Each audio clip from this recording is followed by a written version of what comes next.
Well, we're in the third week of a series of messages from the book of Ruth. We're looking at the book of Ruth. Now, Ruth is a story of redemption.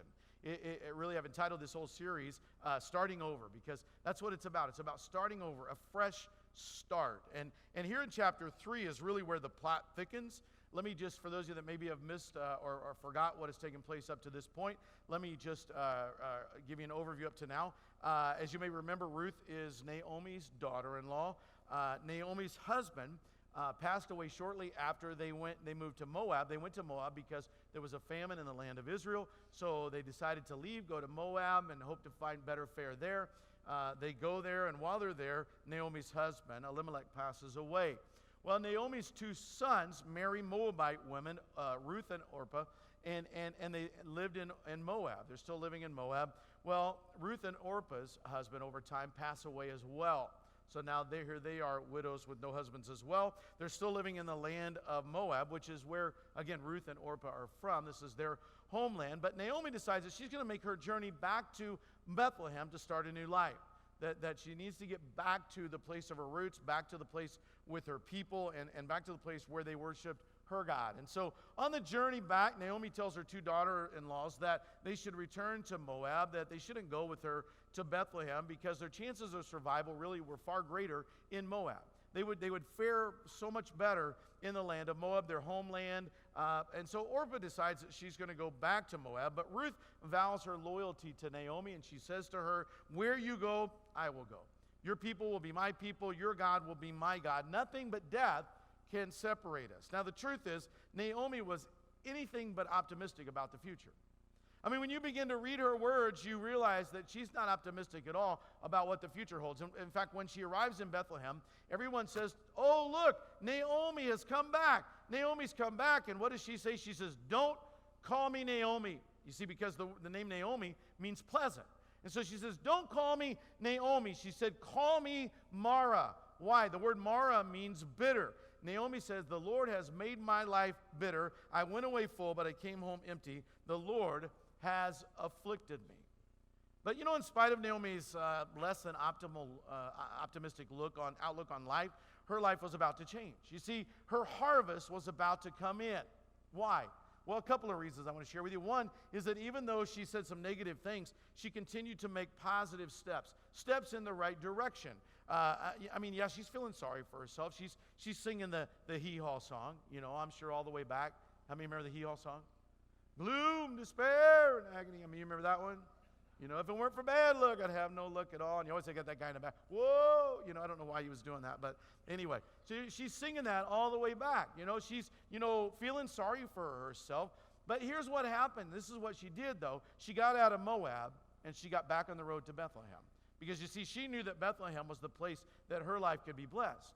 She knew that she had to get back to Bethlehem, that was the place she was going to receive the blessing of God. Listen, let this be a reminder to each one of us. Even if you don't feel like anything positive is going on in your life, don't let that prevent you from taking positive steps that'll put you on the road to where you need to be, to the place that you need to go. Don't let it prevent you from taking the steps you need to take. Now, another reason for the change in Naomi's life, though, was her daughter-in-law, Ruth. Okay, Ruth, the title of the book after this person, Ruth, okay? You know, Naomi hadn't wanted to be a burden on Ruth. In fact, she tried to get Ruth to go back to her own homeland, to her mother and father, but Ruth insisted on traveling with Naomi. Now, why did she do that? Well, there was a couple of reasons. You know, first of all, I think Ruth wanted to live with God's people. For example, she no longer wanted to live in the pagan land of Moab, where they were worshiping false gods, where they weren't worshiping the true God, the God of the Israelites. And so she wants to live in Bethlehem, where she could worship the true God in the presence of God's people. She wanted to be in that place where other people were worshiping as the God, as the true God as well. And so Ruth also felt a tremendous love, tremendous loyalty to Naomi as well. Maybe she felt like she owed Naomi something. Maybe she was worried that nobody was going to look out after her. I mean, here she is, an older widow, or maybe she just enjoyed her company. You know, whatever the reason is, she felt an obligation to her. And the results was that Ruth said to Naomi, "I want to stay with you from now on. I want to be with you. I want to stay with you." Now, let me just say that Naomi did not guilt Ruth into staying with her. In fact, just the opposite took place. Naomi gave Ruth an opportunity to leave, but Ruth stayed because she wanted to. And really, probably, let me even say, because she was called to. She knew that's where she needed to be, because it was in Ruth's presence, or it was Ruth's presence in Naomi's life that made all the difference. It was the fact that she was there, with her to help Naomi in those areas where she was weak. Each one of us, I think, has a chance to be a Ruth in somebody else's life. We have a chance to be that person. There's somebody that you can bring love and loyalty, encouragement, hope, help, and support, and you may be all they've got. You may be all that they've got, and you need to be there for them. You may be that Ruth to someone else. So give some thought to how God can use you in the way, or in this particular way, in the lives of other people. So chapter 1 finds Naomi saying, "The Lord has made my life bitter. I went away full. I came back empty." This is Naomi, okay? Very optimistic lady, very optimistic, okay? This is what chapter 1 gives us, though. Then in chapter 2, we begin to see some change. After Ruth has taken the initiative to go out and work in the field, she's gleaning grain from the leftovers, from what's falling, from what's not being harvested or being dropped. After she came home with a sack full of barley, and after she tells Naomi about how Boaz has helped her, Naomi says these words, "The Lord bless him." And she talked about what a wonderful man Boaz was. She began to talk up Boaz to Ruth. Now, you see what's happening? Here, little by little, Naomi is beginning to abandon her pessimism. She's beginning to move beyond her pessimistic ideals. And little by little, she's beginning to look a little bit more optimistically at the future. Little by little, she is seeing how God will provide. She's seeing God is always making this move. He's doing this move. Now, today we arrive in chapter 3, and let me just say the tables have turned here. Okay, now Naomi begins to look after Ruth. Instead of Ruth taking care of Naomi, as we've seen taking place in the first 2 chapters, now Naomi is looking after Ruth. She devises a plan that will ensure a good future for her daughter-in-law. Now, this chapter references some ancient cultural traditions that are not easy for the modern reader to understand. And so today, we're going to really just work our way through this story. And we're going to be stopping here and there as I clarify maybe some curiosities that you have. And then we're going to talk just for a few minutes about some lessons that we can learn. So let's follow the story. But let's begin in verse number 1, okay, because this is where it really gets good. Verse number 1. One day, Naomi said to Ruth, "My daughter, it's time that I found a permanent home for you so that you will be provided for. Boaz is a close relative of ours, and he's been very kind by letting you gather grain with his young women. Tonight, he'll be winnowing barley at the threshing floor." Now, in chapter 2, Boaz was referred to not necessarily as a close relative, but more so as a kinsman redeemer, okay, or what they would call a goel in ancient time, a goel. Now, kinsman redeemer was a man who volunteered to take the responsibility on for his extended family. His responsibility was to make sure the entire family was taken care of. Now, in ancient Israel, it was a custom that if a man died, leaving a widow behind, that it became the responsibility of the next of kin, which presumably would be his brother. Okay, that would be the next of kin, the closest next of kin. The responsibility fell on him to buy back any property that had been lost, also to carry on the family name by marrying a childless widow, to care for her financially, even to provide her with a child so that the deceased man's name and family line would continue on. That was the responsibility of the goel, the kinsman redeemer. Now, so we see the goel, the kinsman redeemer, was responsible basically for safeguarding the persons, the property, and the posterity of the family. That was their role. Okay, now it seems kind of strange to us, but let's remember that this was 3,000 years ago in a land far, far away. Okay, so there was no social security at that time. There was no life insurance, and so this tradition was established to protect the most vulnerable of society, the most vulnerable members of society, which would be the women and children for the most part, and that they could be provided for in the event of an untimely death. Now, this custom also made it possible, too, for men to have some sort of peace of mind, knowing that if they died before their time, that the wife and the family would be taken care of, that they wouldn't have to worry about them, okay? It was the next of kin's responsibility to provide for the man's widow and children, but sometimes there was no next of kin. And sometimes the next of kin was not financially secure enough to take on the added responsibility of a widow or of their children, and so therefore each family group had several kinsman redeemers, Okay? These were men that were affluent enough and good-hearted enough to look after family members that couldn't look after themselves. You know, a kinsman redeemer could pay off a family member's debt. They could buy the family member's freedom from slavery. They could purchase property that a family member needed to sell, or they would marry the widow, a deceased man's widow. So when people were in trouble, they would look to their kinsman redeemer of their family for help. That's where they would go, not to the government, to the kinsman redeemer. Okay, that's how society worked back then. Now, as we're going to see in the next chapter, there were actually times when the kinsman redeemer would say no. Okay? However, the idea was that in taking on this particular role in the family, his inclination was to say yes whenever it was possible. Now, Naomi owned property that belonged to her late husband, and it was a house, maybe some land as well. Now, maybe she owned it outright, and something. She might have had a mortgage on it. It's not exactly clear whether they had a lien on it or mortgage on it or whether they owned it outright. But obviously, in my mind, I would think that if she owned that land outright and could produce crops on her own land, that she wouldn't have need of a kinsman redeemer in this situation, okay? So I'm pretty sure the land at this point has some sort of lien on it. Now, according to ancient custom, Naomi, coming back, could go to the kinsman redeemer, and she could say to the kinsman redeemer, will you buy back my land and take me as your wife and take care of me for the rest of my life? Now, if I have no children, if we have no children together, then when I die, the land will become yours and it will be inherited by your sons. Okay, she had every right to do that. She could have done that, and I suppose if she had felt like she had no other choice, she would do that, but, that wouldn't help Ruth. That wouldn't help Ruth, but Naomi is seeing here how Boaz treated Ruth. Remember last week he was a little bit smitten, right? He's a little bit smitten with Ruth. I mean, he kind of fell all over himself just making sure that Ruth was taken care of out in the fields. I think Naomi, her reasoning probably went something like this, there's no better man in the whole town than Boaz. He seems to have an interest in Ruth. I can make sure that Ruth is taken care of and that she has the happiness that she deserves. And if she's taken care of, then I have a home too. How many know it's a 2-for-1? How many like those 2-for-1s? It's a BOGO. If you don't know what BOGO is, ask your wife, all right? I guarantee you she does. Okay? Anyway, it's a 2-for-1. This is the same woman, by the way, that a couple of chapters ago said, call me bitter. Call me bitter. Don't call me blessed. Don't call me, call me bitter, because the Lord has now inflicted me and has given me so much suffering.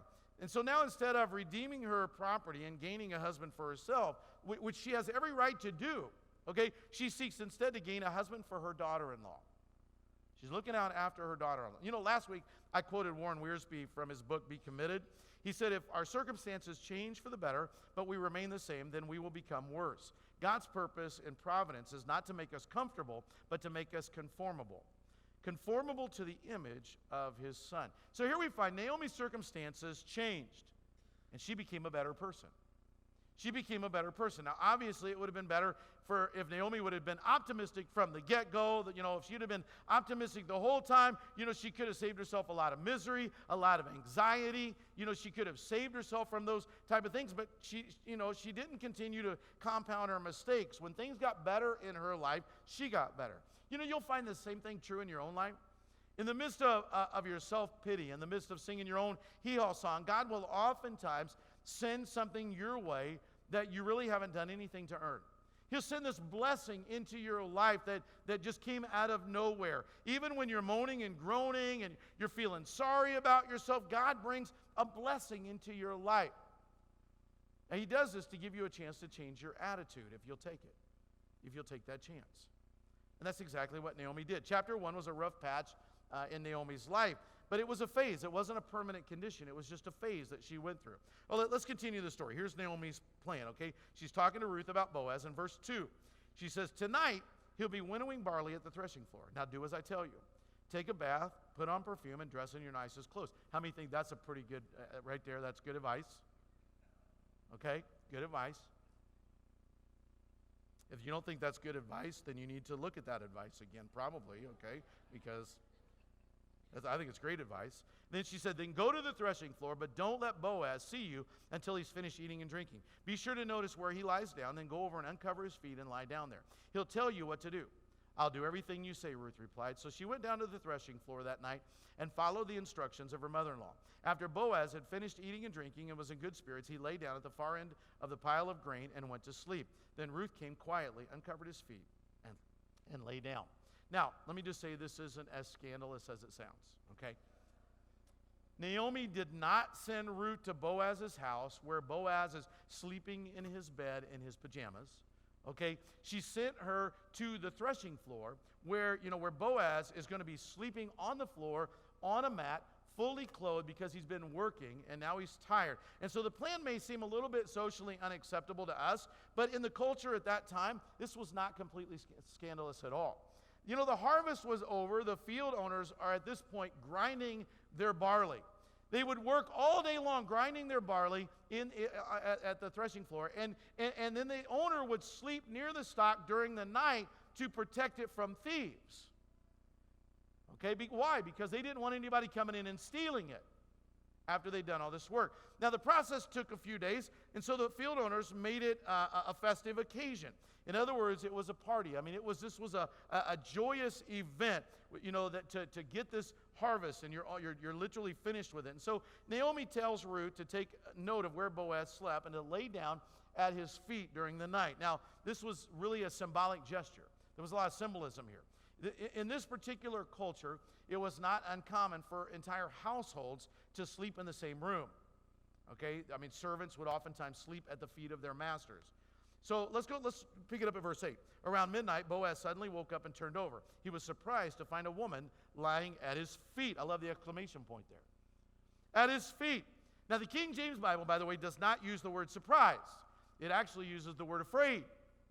He was afraid. He said, behold, a woman lay at his feet. Okay, keep going, okay? Verse number 9. Who are you, he asked. Now, that's an interesting question.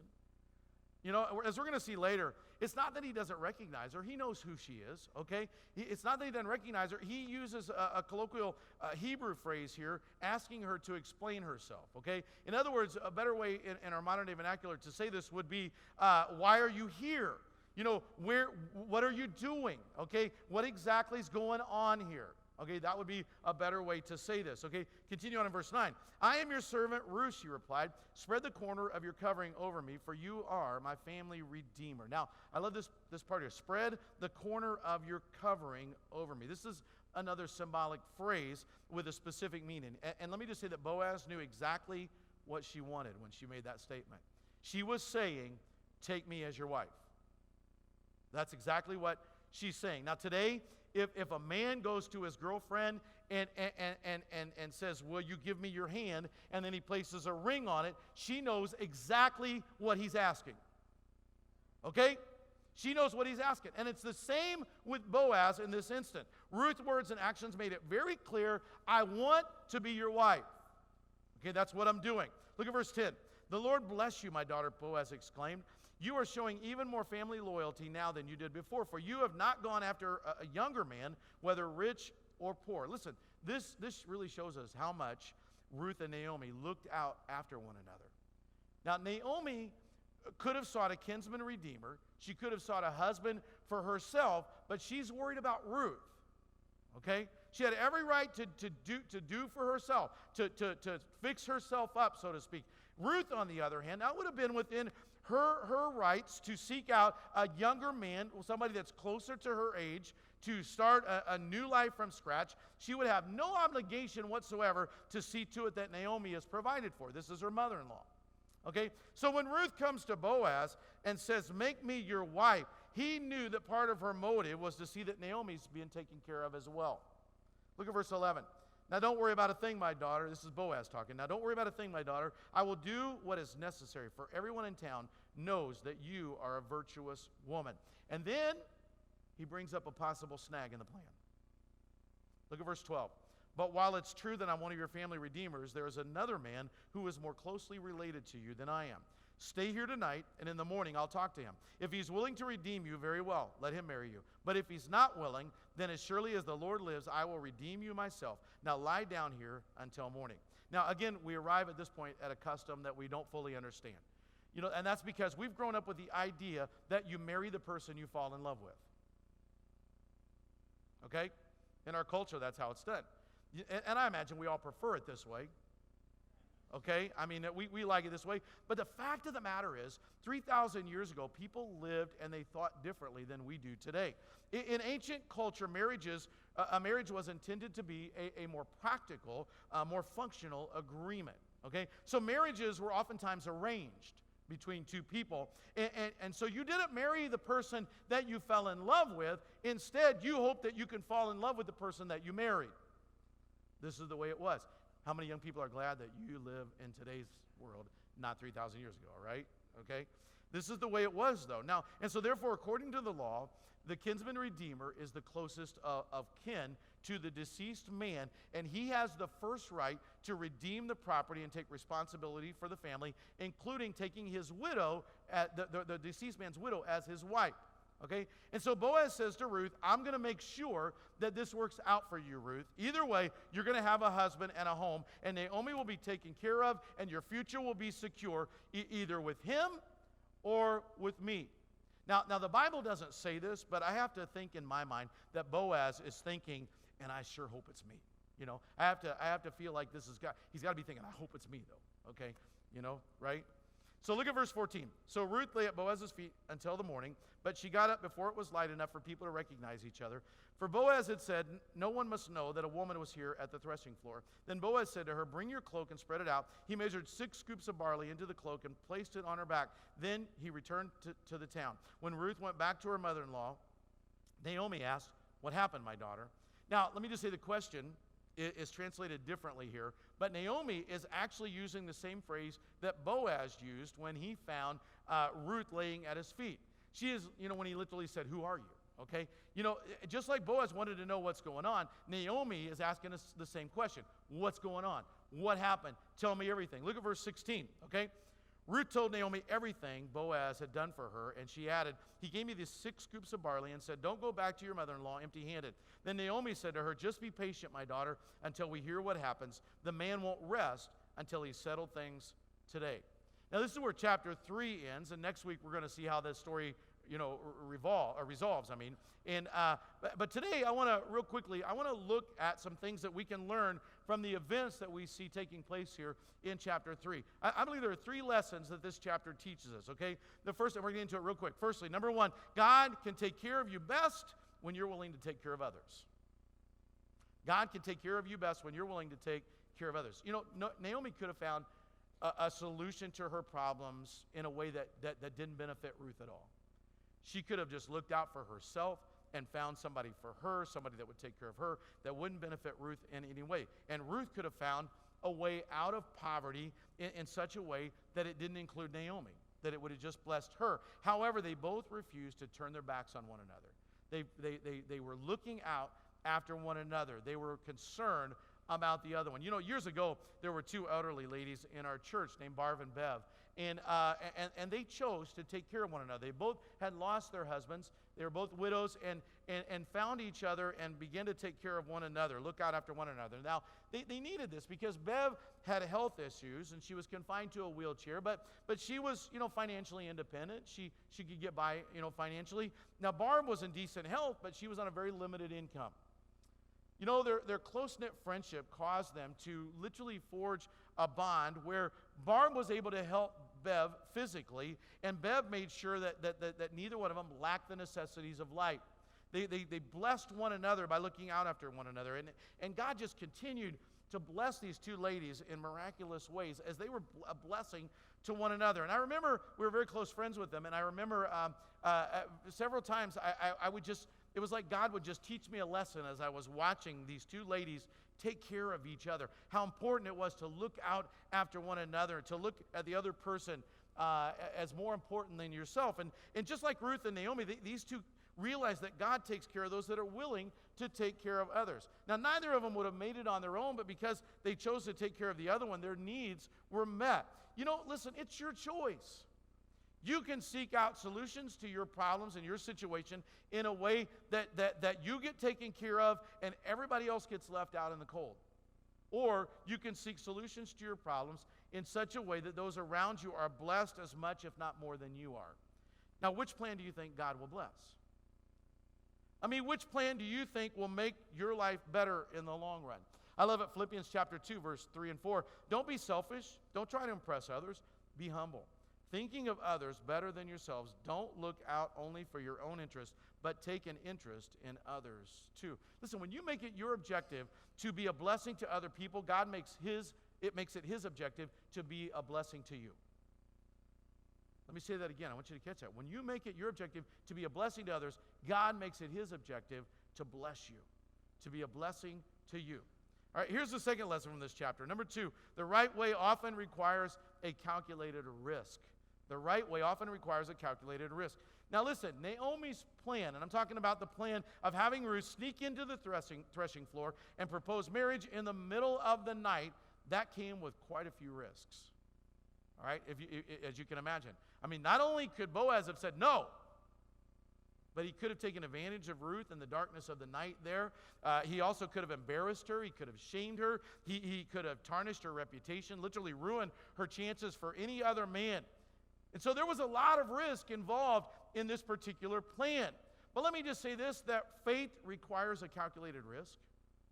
To take a step of faith, it requires a calculated risk. Sometimes you have to take chances.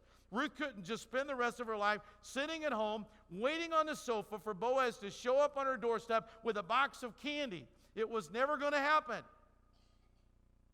And so Ruth was willing to take a risk. At the very least, the risk of looking foolish in order to create for herself the life that she wanted to live. And you know what? The risk paid off.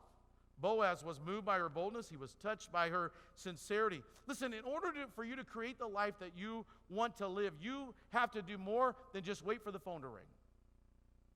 You might have to put together or update your resume. You may need to send your resume out. You may need to go back to school. You may need to go see a doctor. You may need to go see a counselor. And I could go on and on. You may need to do something.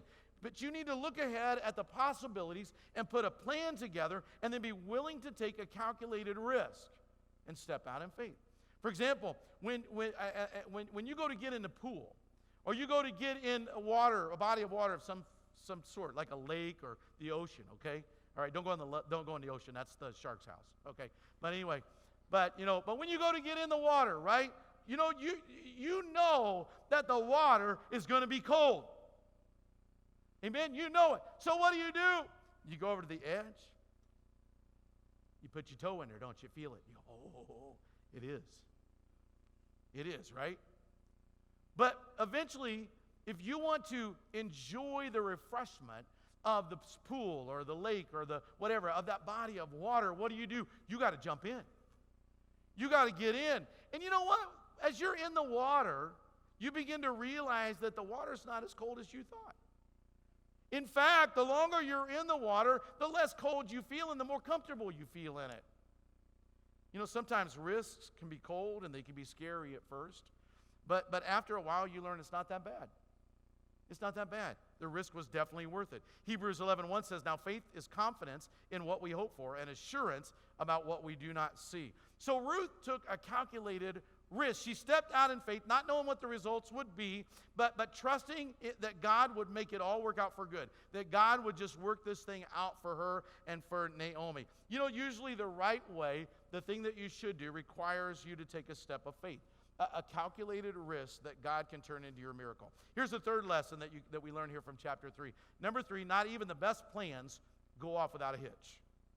Not even the best plans go off without a hitch. You kind of get the sense that Ruth didn't mind the idea of being married to Boaz, right? You kind of get that feeling, okay? That's probably why Naomi suggested it, but there was a snag. Another kinsman redeemer had the first right of refusal. Now, maybe he wanted to purchase Naomi's land. Maybe he will take, Ruth to be his wife. Maybe. And let me just say, if you haven't read chapter 4 yet, if you've never read chapter 4 ever, then you're not sure yet, are you? You don't know what's going to happen. Dun, dun, dun, what's going to happen in chapter 4? We don't know, right? Okay?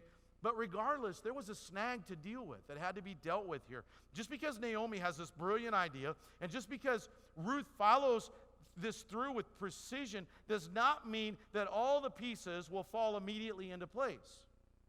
You know, even when God's moving in your life, He's working in your life, He's performing miracles in your life, you still have to deal with glitches from time to time.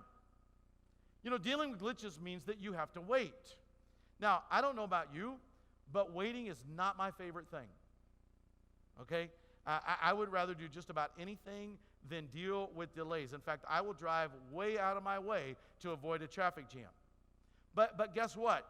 If you want to experience God's miraculous intervention in your life, then you're going to have to wait from time to time. You're going to have to deal with waiting. You're going to have to deal with snags and complications and setbacks in your life. Now, it doesn't mean that God isn't involved in what you're doing. It's just really a necessary part of the process that we go through. When Ruth told Naomi about the situation, Naomi says in verse 18, "Just be patient, my daughter, until we hear what happens. The man won't rest until he settles things today." You know, the same thing can be said about God, the God that we serve as well. The situation you're in, that problem that you're facing, the solution that you're seeking, He's taking care of it. He's got it under control. You don't have to worry. David says it this way in Psalm 121, verse 3, "He who watches over you will not slumber. Indeed, he who watches over Israel will neither slumber nor sleep." In other words, God is paying attention to what's going on in your life. He knows what's going on in your life. Even when there's a delay, even when there's a hiccup, even when there's a glitch, I want you to know He's paying attention. He knows what's going on, and He'll provide the right answer for you at the right time. Now listen, next week I'm going to share with you the conclusion of this great story. You don't want to miss it. It's going to be good. I promise you. But in closing, let me just say the story of Ruth is a story of redemption.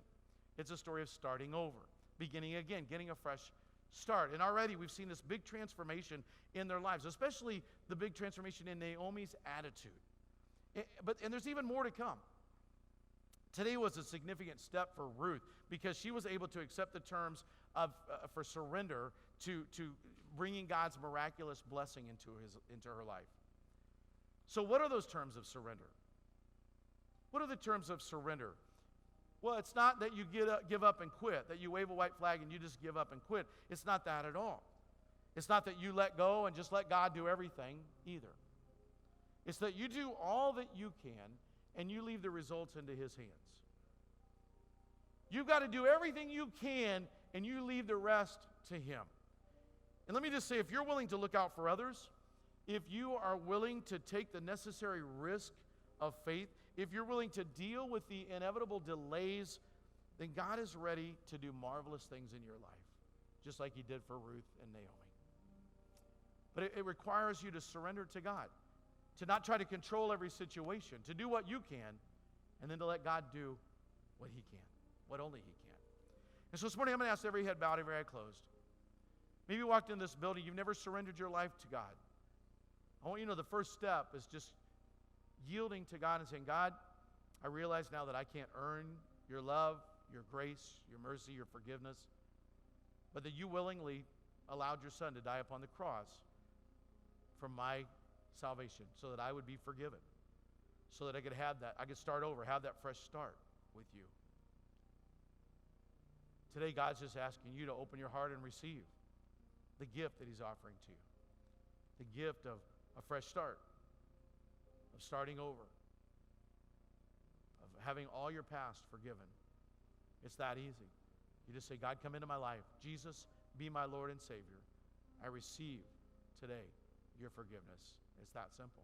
If you've never done that, that's the first step in surrendering to God. You know, surrendering to God goes even beyond that. Every day we have to surrender and say, "God, I'm going to do what I can. I'm going to do the things that you have given me the ability to do, God, but I'm going to leave the rest to you. I'm not going to try to do it all because I can't. I'm going to give it to you." And God will come in and work in your life in miraculous ways. So, Father, today we thank you so much for this story as we learn how you are providing for Ruth and for Naomi. And Lord, with Naomi, how we see this change even in her attitude, a change to going from despair and bitterness to trusting you and knowing that you're seeing your plan and how you're working things for good. Lord, help us to see that in our own life. Help us to just focus on you and know, God, that you're for us. And if you're for us, who can be against us? And Lord, even as we sang earlier, we know a breakthrough is coming in our situations because you've made a promise and you're not going to stop. You're going to make it come to fruition. We just give you the praise, we give you the glory, all the honor for all that you're doing and all that you're going to do in our lives for the victory that we can walk in. And we thank you in Jesus' name. Amen.